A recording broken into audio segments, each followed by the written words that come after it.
soy de Pamplona y allí estudié en la Universidad de Navarra, que era además la única universidad en aquel momento, terminada la carrera. Y bueno, pues era una persona del norte que hacía vida de lo que es típico por esas tierras, subía al monte, esquiaba, hacíamos una vida muy en contacto con la naturaleza sin necesidad de ideología ninguna, simplemente porque aprendíamos desde chiquititos a respetar y a admirar todo lo que es el entorno natural.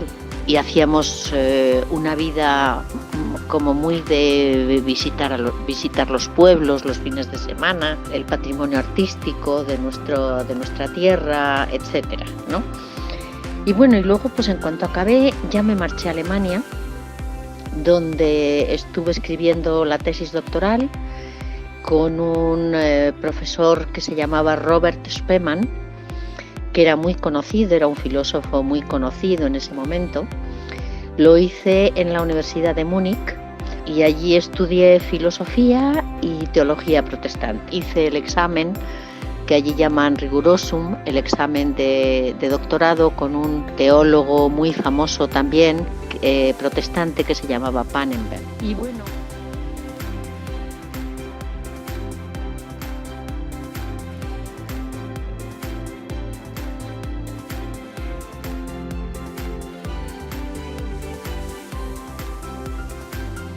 ¿por qué decidiste irte a Alemania? Hombre, Alemania es la meca para un filósofo. Efectivamente. Entonces, no sé si ya lo es, era el país de la filosofía. Y bueno, pues el tipo además de filosofía que a mí me interesa, que no era filosofía del lenguaje, ni la filosofía inglesa, no me interesaba para nada el positivismo inglés. Entonces, la filosofía que a mí me interesaba estaba en Alemania. Estaba en Alemania. Estaba en Alemania sí o sí. Pero luego en otro momento tú me comentaste una vez que te atraía mucho lo que son las personas, el alemán, el pueblo alemán, la experiencia de por qué se habían comportado de esa manera en la Guerra Mundial, el tiempo de la Guerra Fría, como que todo eso te atraía mucho, ¿no? Bueno, una vez que estuve allí, sobre todo, cuando tú llegas a un país, o por lo menos yo, en mi caso, intento entenderles, ¿no? Y lo que digamos que lo que me gusta es intentar ver cuáles son las claves para comprender su forma de pensar, porque por mucho que todos seamos seres humanos, cuando sales de tu pueblo, Claro. La forma de ver el mundo es muy diferente y o la entiendes. Y no solo la entiendes, sino que la entiendes en el sentido de comprenderla y aceptarla de algún modo, si no, nunca te adaptas a ese lugar, nunca eres feliz en ese lugar. Bueno, lógico. Tú hablaste con mucha gente, ¿no? ¿Hubo algo, recuerdas algo que te llamara la atención o algo que concluyeras, alguna característica relacionada con un drama tan grande que provocó Alemania, ¿no? Y quizá subyace un cierto complejo. No lo sé, si eso salió, Sí. ¿Lo percibiste? Hombre, sí había un cierto problema con su pasado. Yo viví la caída del muro de Berlín, la viví allí. En directo. En directo, vivo y en directo, bailé encima del muro cuando cayó, que ha sido una de las experiencias más emocionantes y más bonitas que he tenido en mi vida. Me lo creo. Y me impresionó mucho ver cómo la gente allí, sobre todo fuera de Berlín, no lo celebraba. Y la gente tenía... Los alemanes. En la plaza de Múnich, el día que todo aquello sucedió, estábamos un grupo de japoneses con sus cámaras y yo cantando el himno alemán. Una española y japoneses. Exactamente. Entonces, a mí aquello me impactó muchísimo. Y cuando les pregunté... ¿Por miedo o por qué sería? Les daba mucho miedo la reunificación porque les recordaba a la idea del poderío alemán, de la búsqueda del poderío. Fíjate. Entonces, la gente joven, sobre todo, veía con muchísima prevención ese proceso, con muchísima prevención. Por la mañana tendrá lugar en Dresde la reunión entre el primer ministro Hans Modrow y el canciller Helmut Kohl. A partir de las 9:15, cuando llegue el canciller, la televisión de la RDA emitirá en directo.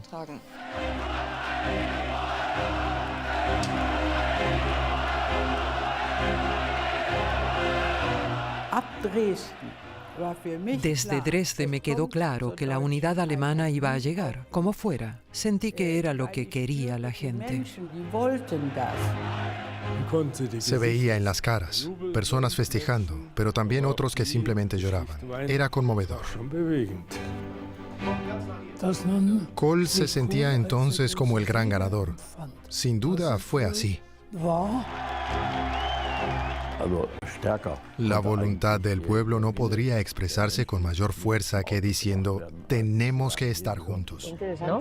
Y claro, tú ten en cuenta que el proceso de desnazificación que llevaron a cabo los americanos en las escuelas ya fue para gente joven que en realidad no había participado activamente en el proceso, ¿no?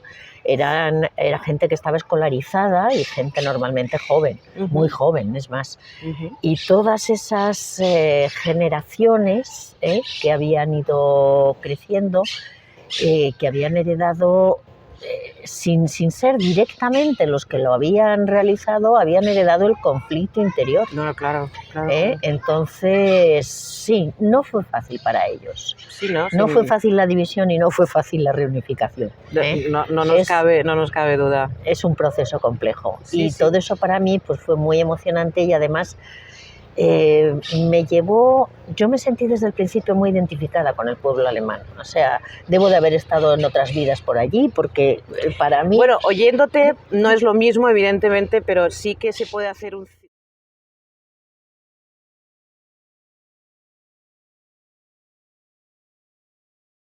Teresa, volvemos a Alemania porque hay algo en tu currículum que a mi modo de ver es sumamente interesante. Y es que tú hiciste el doctorado y te especializaste en teología protestante. Nada más y nada menos que con un maestro como Robert Spemann. Bueno, Robert Spemann te dirigió la tesis, fue mi director de tesis. Él era católico y estaba en la Facultad de Filosofía, pero con el que trabajé fue con Pannenberg, que era un teólogo protestante muy conocido. ¿Por qué decidiste decir, voy a especializarme en teología protestante? Pues mira, muy fácil. Una persona de Pamplona que había estudiado en la Universidad de Navarra, me di cuenta enseguida que era incapaz de entender a Kierkegaard. Yo estaba haciendo la tesis sobre Søren Kierkegaard, que es, para que te hagas una idea, el equivalente a Tomás de Aquino en el protestantismo. Bien. Entonces es como el pensador que basó toda su estructura de pensamiento en Lutero, en el pensamiento de Lutero y en cómo llevar a cabo una vida acorde con ese pensamiento, ¿no? Entonces, claro, el resto de la gente no se daba muy bien cuenta y bautizaba de alguna manera al pobre Kierkegaard y lo convertía en lo que no era, y yo enseguida me di cuenta que no lo entendía. Claro. Y que para entenderlo necesitaba salir un poco de esa cabeza. Del esquema, el esquema sí, natural que traes de... Pues yo tenía... pues de vivir en una cultura católica española normal, claro, y corriente. Yo tenía un sustrato muy católico, muy católico, y mi universidad había sido la Universidad de Navarra, y damos por sentados un montón de cosas que en realidad, pues en otros mundos, en otras perspectivas mentales, no solo no se dan por sentado, sino que no se tienen en cuenta. No te lo planteas. Sí. Y al final, la experiencia vital, o sea, lo más importante de Kierkegaard era la experiencia vital que se tiene como consecuencia de un tipo de religiosidad. Entonces, es muy difícil entender esa experiencia vital tan trágica, tan desgarrada de Kierkegaard, que en el fondo nadie entiende, pero nadie entiende porque desde el catolicismo... Claro, pues no se entiende, pero esto es muy interesante porque es cierto que no pocos autores afirman, Viktor Frankl también, sin ser filósofo, pero él afirmaba que el hecho religioso era fundamental. Es fundamental. Y sobre todo después de haber pasado él por un campo de concentración, ¿no? Lo que cuentan que la persona que acudía a su consulta con simplemente problemas de vacío existencial, y él no le daba ninguna receta salvo preguntarle, ¿practica usted alguna religión? Y entonces su consejo era, ¿cuál es su religión? Y le decía, pues judaísmo, o soy luterano, o soy católico. Practique, indague, acérquese a su propia religión y ya verá como ese vacío que usted tiene, ¿no? O sea, Kierkegaard, Viktor Frankl y tantos otros. Pero se me hace muy interesante, en tu opinión, ¿qué características crees esenciales o diferencias para nosotros también entender que puede haber en la forma de vivir el mundo de una persona protestante y de y los católicos? Porque al fin y al cabo lo fácil es pensar, no, si todos somos cristianos, pero tú que eres especialista, indudablemente ves que hay características en unos y en otros diferentes. Sí. Mira, siempre se ha hablado de que los países del norte son los países desarrollados, norte de Europa, quiero decir, incluidos Estados Unidos en estos momentos, porque es la misma tradición, pero bueno, el norte de Europa, hay un tema clásico que es porque ellos tienen éxito, profesionalmente hablando, económicamente hablando, porque son países, digamos, desarrollados desde el punto de vista económico, y porque los países mediterráneos, los países del sur, pues aparentemente han fracasado, ¿no? O se les considera, aparentemente, sí. Se les considera subdesarrollados de alguna manera, ¿no? A los ojos de ellos. Sí, bueno, los famosos PIGS de hace unos años que nos tildaron en la Unión Europea. Exactamente, es un reflejo, ¿no?, de eso. Y bueno, a los ojos de lo que se supone era el mundo del mercado, de la economía de mercado, pues que ha sido todo el siglo XX. Ahora todo está, con esto de la globalización, está todo un poco trastocado, bastante trastocado, pero era, digamos, el triunfo de la economía de mercado que había triunfado pues en determinados países y en otros menos, ¿no? Entonces, yo creo que es clave comprender, se ha estudiado mucho la ética protestante, su relación con la economía, pero yo creo que hay algo que no se suele tener en cuenta y que es importante. O sea, la clave, el punto álgido de la religiosidad de Lutero, y hablo de Lutero, dentro del protestantismo hay infinitud de puntos de vista y de sectas, sobre todo en Estados Unidos, y por tanto, pero en Alemania es más fácil. Alemania es luterana, por lo general. Entonces, digamos que es una espiritualidad más uniforme que la que podemos encontrar en Estados Unidos. Aunque hay sus diferencias, pero a pesar de todo, ¿no?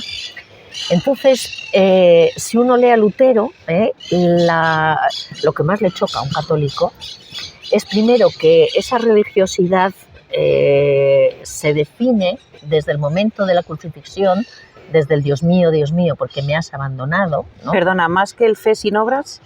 ¿Más que el solo fe, solo fides? Bueno, es que es consecuencia. Es consecuencia. Eso es vale. Consecuencia. Vale. Entonces, la separación entre Dios y el individuo, la comprensión de Dios como lo inalcanzable, como lo absolutamente otro, ¿no?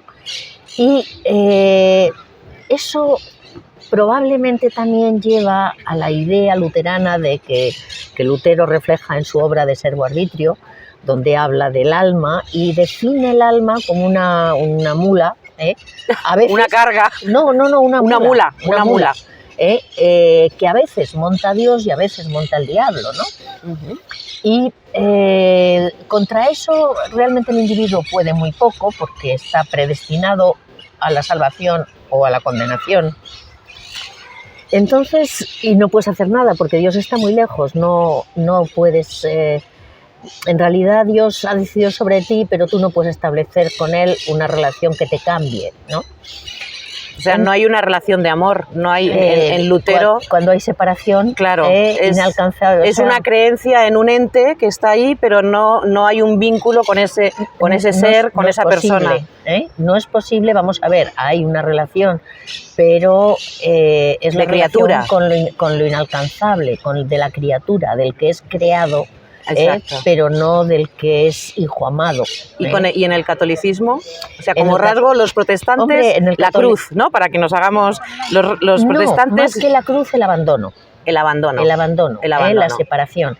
Y en cambio, bueno, pues lo importante para el cristiano es la resurrección, ¿no? Si Dios no ha resucitado, vana es nuestra fe, ¿no? Totalmente, claro. Entonces, lo que se establece, la idea del cristiano católico en general, es la idea del Hijo de Dios, que, hecho a su imagen y semejanza, tiene justificada su existencia por el mero hecho de existir y, por tanto, no tiene que competir con nadie ni explicarle a nadie nada, puede vivir sin más, ¿eh? Por eso puede dedicarse a encerrarse en un convento y a rezar toda su vida, sin necesidad de que su vida fructifere económicamente. O sea, el católico puede permitirse muchos tipos de vida que son, digamos, un lujo. Sí. Como más libertad, digamos, ¿no? Más libertad de acción o menos condicionamiento. No, sencillamente la vida está justificada en sí mismo, no hay que justificarla y por tanto puedes vivirla como un lujo. Puedes vivirla para disfrutarla o para rezar solo o para hacer lo que te dé la gana, porque la vida no necesita ser justificada, ¿no?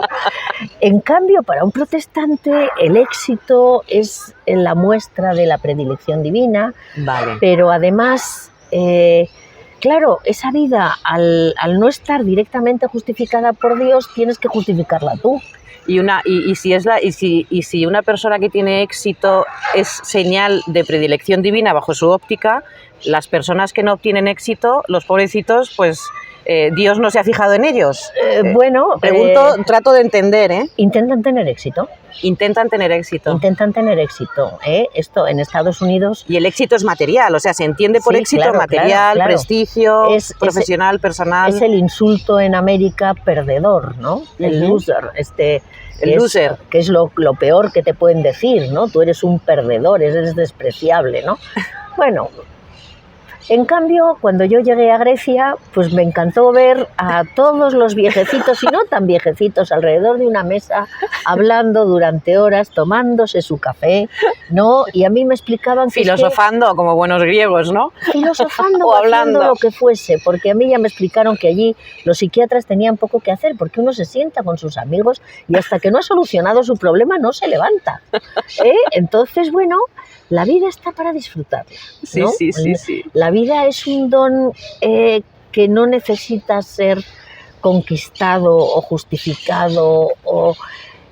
no sé, es una perspectiva que cambia mucho las cosas, muchísimo. Indudablemente. Y por otra parte, la relación directa que en el catolicismo se entiende del ser humano con Dios... le da posibilidades infinitas de todo tipo, ¿eh? Tú tienes un camino por delante tuyo infinito, sin límites, hasta llegar a Dios nunca vas a llegar tampoco, con lo cual puedes estar toda tu vida avanzando, ¿no? Sí. Avanzando en el conocimiento, avanzando en la creatividad, avanzando en el amor, estás creado a imagen de Dios, por tanto, al estar creado a imagen de Dios, eres creador también. Hay muchas diferencias, ¿no? que son consecuencia de esta visión del mundo y que explican por qué, por ejemplo, una persona tan creyente como Kierkegaard tenía una visión tan trágica de la vida, tan terriblemente trágica, que acabó muriendo muy joven. No me extraña, porque la vida se hace, si te la tomas en serio, pues se hace muy terrible, ¿no? Y de hecho, pues Kierkegaard murió muy joven. Creo recordar que de un ataque al corazón, no me acuerdo muy bien. Pobrecillo, no habría ahí un acople psíquico, afectivo, vete tú a saber. No, se tomaba en serio esa situación y entonces, sí, si te la tomas en serio y tienes dos opciones, dedicarte a conquistar el mundo o realmente profundizar en la terrible situación, ¿no?, de que Dios es una meta inalcanzable, que para un creyente es una cosa terrible. Hombre, desde luego, para un creyente, sí, si tienes esas limitaciones, desde luego. Es como decía Julián Marías, ¿no? Lo dramático de la vida. Lo dramático de la vida, es así, pero bueno. Es dramática en sí misma. Yo, por lo que comentas de los rasgos católicos, digamos que es más alegre, más llevadera, aunque te lo tomes también muy en serio. Es disfrutar. Y yo creo que sí, es cierto, eso es verdad. Sí, la vida es un don que no somos menos rígidos, conquistar. Probablemente, ¿no? En todo. Sí, en el fondo el convencimiento de que no necesitas justificarte por vivir. Sí. Eso es muy importante. Sí, sí, sí, sí, sí. O sea, no necesitas ganarte la dignidad de la vida ni el La ser tienes per se. Sí, ni el hecho de ser un ser digno, lo eres por estar vivo, ya está, ¿no? Sí, sí, sí, O sea, sí, sí. la vida misma te justifica. La vida misma te justifica, muy, muy interesante. Y Teresa, para terminar, ahora que sabes que estamos en un momento yo creo que de conflicto de identidades, ¿no? Según las ópticas o el enfoque que uno haga, puede decir que el sustrato está en un problema de religiosidad, ¿no? O en un problema cultural, o en un problema de querer olvidar o denostar las tradiciones propias o el valor por lo propio. Estoy pensando ahora mismo en lo que hemos vivido en Francia, ¿no? Que es un problema real, donde unos tienen muy definida su identidad, otros parece que también, pero no sabemos bien hasta qué punto están dispuestos a lucharla como los otros. ¿Qué diagnóstico, o más bien diagnóstico no, qué previsión ves tú a futuro en el panorama actual que tenemos desde este punto de vista, ¿no? Sí. Del problema identitario, el problema de la identidad que abarca muchos más campos? Sí, hombre, está claro que todo este tema de la globalización se fundamenta en un romper la identidad, ¿eh? Sí. Porque tú no puedes crear un mundo sin diferencias si no rompes la identidad, porque cada ser humano es diferente en sí mismo y por tanto hay que atacar la identidad. Empezaron por identidades nacionales, que tiene que ver con las tradiciones, tiene que ver con lo que es el poder de los estados, ¿eh? Le quieren quitar a cada estado el poder a cambio de un organismo internacional etéreo, las lenguas también, ¿no? Etéreo y kafkiano. Bueno, las lenguas menos, porque nunca un francés va a renunciar al francés, ni un alemán va a renunciar al alemán. Bueno, pero aquí estamos viendo en España,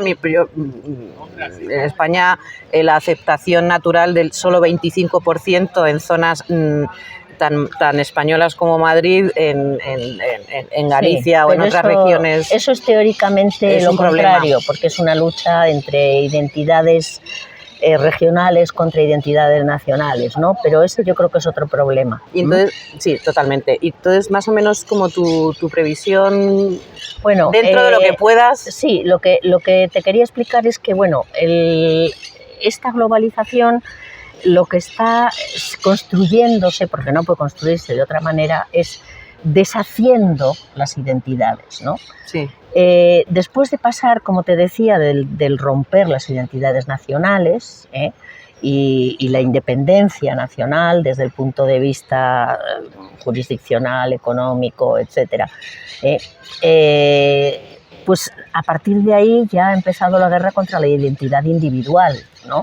Toda esta lucha de género, las mujeres ya no son mujeres, los hombres, bueno, no se sabe lo que son, como son malos en sí mismos, ya, pues pobrecillos, sí, es que ya sí. Pueden permitirse el lujo de ser algo, pero es algo malo, sí, con lo cual también es una crisis. Son terribles los hombres, sí, vamos, desde el momento que nacen es una cosa terrible. Nosotros es una raza superior, las mujeres, sí, exactamente, ¿no? Sí. Entonces, bueno, pues todo eso es atacar las identidades, ¿no? Y todo eso que se está viendo mucho en la gente joven es un debilitar al ser humano, ¿no? Porque al revés, el ser humano, Lev Vygotsky, el psiquiatra, psicólogo tan importante, contemporáneo de Piaget, él lo decía, la vida es una búsqueda de tu identidad, de tu individualidad. Jung también hablaba mucho de eso, ¿no? Entonces, como un ser humano, si no encuentra un punto fuerte en sí mismo, si no es capaz de construirse una identidad fuerte, no es capaz de establecer relaciones con otras personas tampoco, ¿no? Eso también, al que llaman el padre de la antipsiquiatría, que en realidad él nunca se definió como en ese movimiento, pero una persona muy importante, R. de Laing, escocés, me parece que era un psiquiatra muy importante. Él hablaba de cómo el vacío de identitario, el no saber quién eres, te lleva a la disolución del yo. Es muy importante para comprender las esquizofrenias, por ejemplo, etcétera. Y él te decía cómo eres incapaz de relacionarte con nadie si no tienes una identidad fuerte, ¿no? Muchos autores lo han tratado. Entonces, yo creo que todos estos autores de la globalización lo que buscan es romper todas las identidades de forma que las personas, los países, se queden muy débiles, teóricamente más fáciles de manejar. Lo que no se dan cuenta es que es lo una contrario. falsa o aparente unidad humana, ¿no? Sí, pero muy enclenque, muy débil y muy fuera de la realidad. Claro, ¿no? porque en el fondo no son unidades o uniones basadas en un acto de voluntad de unión, sino en la disolución de los yos individuales, de las nacionalidades. Y eso lo que significa es unas estructuras básicas muy quebradizas, muy influenciables aparentemente, pero a la vez muy poco manejables porque no tienen fuerza. Claro. Y no sabes nunca para dónde van a derivar. Entonces, al final, lo único que se consigue es el caos y el destrozar la vida de mucha gente. Y todo eso, al final, es imposible construir un orden sobre el caos, es lo que no se dan cuenta. Entonces, lo que yo preveo, muchos piensan que vamos a la disolución total, que puede vivirse como guerras, puede vivirse como miseria, puede vivirse de muchas maneras, porque el desorden solo crea desorden, pero yo creo que la gente se está despertando cuando atacan lo más profundo en ti, que es tu identidad. Totalmente. Y entonces lo más probable es que se llegue al extremo contrario. Sí, y que lo la más ley del péndulo, ¿no? La ley del péndulo, es que la reacción de la gente sea el nacionalismo, el individualismo, todo lo contrario, ¿no? De lo que ellos quieren. Pero bueno, romper una estructura siempre es muy peligroso. Desde luego, es como da la impresión o que va en contra de lo que ha venido siendo el devenir de cómo la humanidad se ha ido conformando a lo largo de la historia, ¿no? Exactamente. Pues Teresa, una conversación más que agradable, Gracias. más que interesante, y créeme que se va a repetir, y muchísimas gracias por darnos este tiempo. Pues cuenta conmigo.